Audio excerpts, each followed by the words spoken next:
This is the process shot. I'm Michael. I'm stuck in a haunted movie theater, and I've seen Blood Tea and Red String, a stop-motion fantasy film from 2006 directed by Christiane Cegavske. It's an odd sort of fairy tale concerning an odd sort of quarrel between a family of odd-looking creatures and a relatively normal-looking group of mice. The mice commission the creatures to create a doll resembling a young woman, but upon its completion, the creatures refuse to give it up, even treating it as a member of their own family. The mice steal it away in the dead of night, leading the creatures to go on their own rescue mission.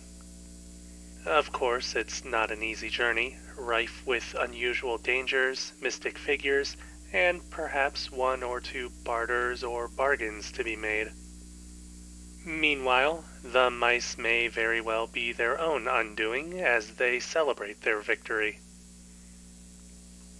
The story may seem coherent for now, but when the film begins, there's some difficulty piecing everything together.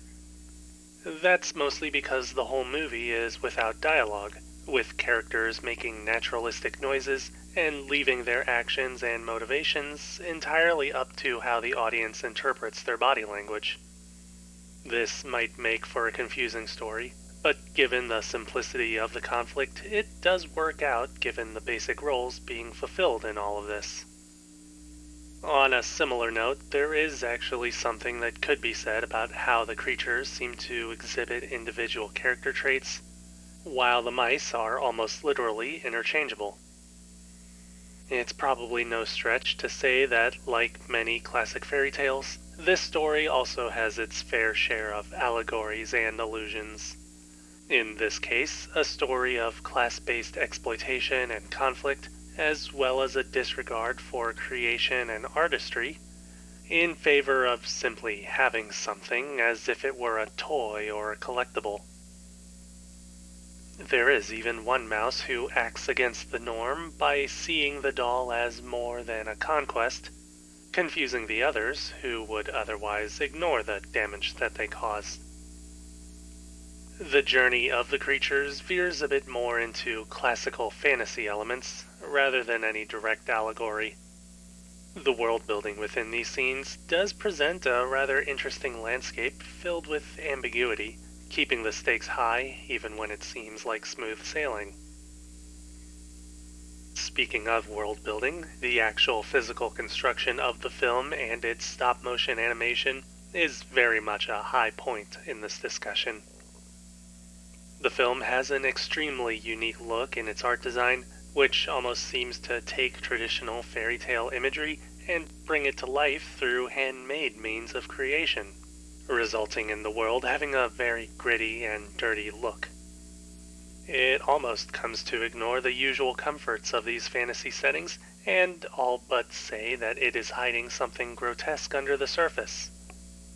Granted, this does end up being the case, both situationally and in the physical materials used for the movie, but in the end it is still a world that feels at home in the genre while still maintaining an eerie suspense and mystery about it.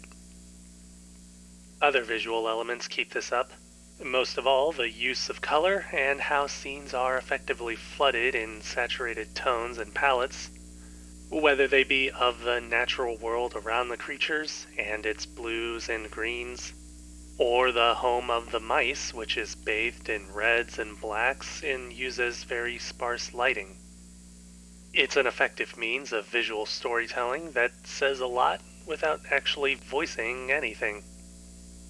Overall, the film's greatest strength is in this subtlety, never pushing the audience towards a predetermined conclusion about everything going on, but instead guiding them through the world and the story events to let them understand things as they happen.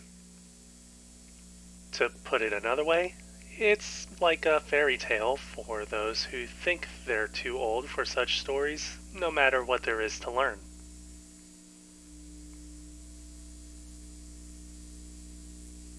Blood Tea and Red String, Christiane Cegavske, 2006. 4.5 stars. I definitely recommend seeing it yourself.